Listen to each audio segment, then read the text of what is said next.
Hi అండి. నమస్తే. నేను మీ జయ. వెల్కమ్ టు మా ఇంటి విందు. ఎలా ఉన్నారు అందరూ? నేనైతే చాలా బాగున్నాను. ఈరోజు రెసిపీ వచ్చేసి ఘీ రైస్కి కాంబినేషన్గా చికెన్ కర్రీ అండి. అండ్ ఈ చికెన్ కర్రీ బయట ఎక్కడో చూశాను, చాలా బాగా కుదిరింది. అందుకనే ఇంట్లో వాళ్ళకి చేయాలి అని చేశానండి. బట్ నిజంగా మనకి ఏదైనా నచ్చితే అనిపిస్తుంది కదా, ఇది ఒక్కసారైనా ఇంట్లో ట్రై చేయాలి అని. అలాంటి కర్రీలో ఒకటి ఈ చికెన్ కర్రీ అండి. చాలా బాగా నచ్చుతుంది ఇంట్లో వాళ్ళకి. ముందుగా చికెన్ కర్రీ ప్రాసెస్ చూపిస్తానండి. ఒక పౌడర్ని రెడీ చేసి పక్కన పెట్టేసుకోవాలి. ఒక స్పూన్ ధనియాలు, అలానే ఎండు కొబ్బరి, జీడిపప్పు, అలానే మసాలా దినుసులన్నీ కూడా వేసుకోవాలండి. ఇలా మసాలా దినుసులన్నీ కూడా వేసేసుకొని పౌడర్ లాగా రెడీ చేసుకోవాలి. మెత్తగా గ్రైండ్ చేసుకొని పక్కన పెట్టేసుకోవాలండి ఈ పౌడర్ని. తర్వాత చికెన్ కర్రీ కోసమని ఒక ప్యాన్లోకి ఆయిల్ వేసుకోవాలండి. చికెన్ కర్రీకి ఆయిల్ అనేది ఎక్కువే పడుతుంది. ఒక 4 to 5 స్పూన్స్ అనేది ఆయిల్ వేసుకోవాలి. ఇలా ఆయిల్ వేడెక్కిన తర్వాత బిర్యానీ ఆకు, లవంగాలు, యాలకులు వేసుకొని ఒక కప్పు ఉల్లిపాయ ముక్కలు కూడా వేసుకోవాలండి. నేను 3 మీడియం సైజు ఉండే ఉల్లిపాయలని ఇలా సన్నగా ముక్కలుగా కట్ చేసి వేసుకున్నాను. ఇలా ఉల్లిపాయ ముక్కలు కొద్దిగా మగ్గిన తర్వాత టమోటా ప్యూరీ వేసుకోవాలండి.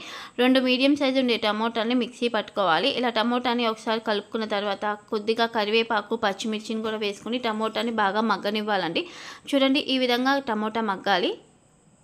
టమోటా మగ్గిన తర్వాత మనం ముందుగా మ్యారినేట్ చేసుకున్న చికెన్ కూడా వేసుకోవాలండి. మ్యారినేషన్ కోసమని ఉప్పు, కారం, పసుపు, అల్లం వెల్లుల్లి పేస్ట్, అలానే పెరుగు కూడా వేసుకొని బాగా మ్యారినేట్ చేసుకోవాలి ఒక అరగంట పాటు. ఇలా మ్యారినేట్ చేసుకున్న చికెన్ని ఒక 10 నిమిషాల పాటు హై ఫ్లేమ్లోనే ఉంచుకొని బాగా మగ్గనివ్వాలండి. ఇలా మగ్గే ప్రాసెస్లోనే కొద్దిగా పసుపు, అలానే కొత్తిమీరను కూడా వేసుకొని బాగా కలుపుకోవాలి. ఇలా కలిపి ఒక 10 నిమిషాలు మూత పెట్టుకొని మగ్గనివ్వాలండి. తర్వాత ఫ్లేమ్ని మీడియం ఫ్లేమ్లో పెట్టుకొని ఒక పావుగంట పాటు మగ్గనివ్వాలండి. సో ఈ ప్రాసెస్ మొత్తం అవ్వడానికి ఈ చికెన్ కర్రీకి నాకు పావుగంట పట్టింది. పావుగంట నుంచి 20 నిమిషాలు పట్టింది. సో చూడండి, ముక్క అనేది బాగా మగ్గి ఉంటుంది.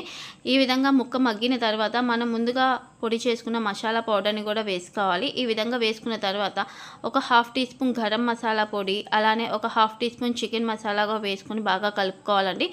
ఇలా ఒకసారి కలుపుకున్న తర్వాత గ్రేవీకి తగ్గట్టుగా వాటర్ని పోసుకోవాలి. ఎక్కువ నీళ్ళు అయితే పట్టవండి. నీళ్ళు ఎక్కువ పోసుకోవడం వల్ల కూర టేస్ట్ అనేది మారిపోతుంది.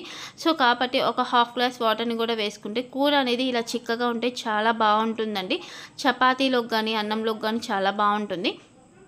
నేను ఉప్పు, కారం అనేది మ్యారినేషన్ టైంలోనే వేసుకున్నాను. సో కాబట్టి ఎక్కువ వేసుకోలేదండి.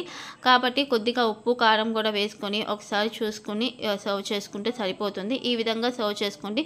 చికెన్ కర్రీ అనేది చాలా అంటే చాలా బాగుంటుందండి. ఇది రైస్లోకి కానీ లేకపోతే పుల్కా, చపాతీ, నాన్, బటర్ నాన్ ఇలా దేనిలోకైనా పర్ఫెక్ట్గా బాగుంటుంది కర్రీ అనేది. సో తర్వాత వచ్చేసి గీ రైస్ అండి. గీ రైస్ కోసమని ఒక కుక్కర్లోకి ఒక 3 స్పూన్లు నెయ్యి అనేది వేడి చేసుకోవాలి. నెయ్యి వేడెక్కిన తర్వాత ఒక స్పూన్ జీలకర్ర, అలానే జీడిపప్పు, ఉల్లిపాయ ముక్కలు, పచ్చిమిర్చి ముక్కలు వేసుకొని బాగా మగ్గనివ్వాలి. ఉల్లిపాయ ముక్కలు కొద్దిగా మగ్గితే సరిపోతుందండి. ఉల్లిపాయ ముక్కలు మగ్గిన తర్వాత ఒక 1/2 టీ స్పూన్ అల్లం వెల్లుల్లి పేస్ట్ కూడా వేసుకోవాలి. అల్లం వెల్లుల్లి పేస్ట్ని వచ్చేసి బాగా టాస్ చేసుకోవాలండి, ఎందుకంటే పచ్చివాసన పోవాలి కాబట్టి. ఈ విధంగా అల్లం వెల్లుల్లి మగ్గిన తర్వాత కొద్దిగా కరివేపాకు, అలానే కొత్తిమీరను కూడా వేసుకొని మనం ముందుగా నానబెట్టుకున్న బాస్మతి బియ్యాన్ని వేసుకోవాలండి. మీ దగ్గర బాస్మతి బియ్యం లేకపోతే నార్మల్ రైస్ అయినా వాడుకోవచ్చండి. నేను 2 కప్పులు అనేది బాస్మతి బియ్యం తీసుకున్నాను కాబట్టి 3.5 కప్పులు అనేది వాటర్ పోసుకుంటున్నాను. నార్మల్ బియ్యం అయితే మాత్రం 2 కప్పులకి 4 కప్పులు నీళ్ళు అనేది పోసుకొని కొద్దిగా ఉప్పు, అలానే కొత్తిమీర వేసుకొని బాగా ఒక 3 విజిల్స్ వచ్చేంత వరకు కూడా కుక్ చేసుకోవాలండి. చూడండి, అన్నం అనేది ఎంత బాగుందో పొడిపుల్లాడుతూ. సో ఈ అన్నంలోకి కూడా జీడిపప్పు, అలానే కిస్మిస్ వేసుకోవడం వల్ల గీ రైస్ టేస్ట్ చాలా మారిపోతుందండి, చాలా బాగుంటుంది. సో ఈ విధంగా ఇవి కూడా ఫ్రై చేసుకొని ఆ అన్నంలోకి వేసేసుకొని కొద్దిగా కొత్తిమీరతో గార్నిష్ చేసుకుంటే గీ రైస్ కూడా రెడీ అవుతుందండి. ఇలా ఈ కాంబినేషన్ని ఒకసారి ట్రై చేసి చూడండి. ఎలా కుదిరినో నా కామెంట్లో చెప్పండి. ఈ వీడియో నచ్చినట్లయితే నా ఛానల్ని సబ్స్క్రైబ్ చేసుకోవడం మర్చిపోకండి. లైక్ చేయండి, షేర్ చేయండి. Bye bye.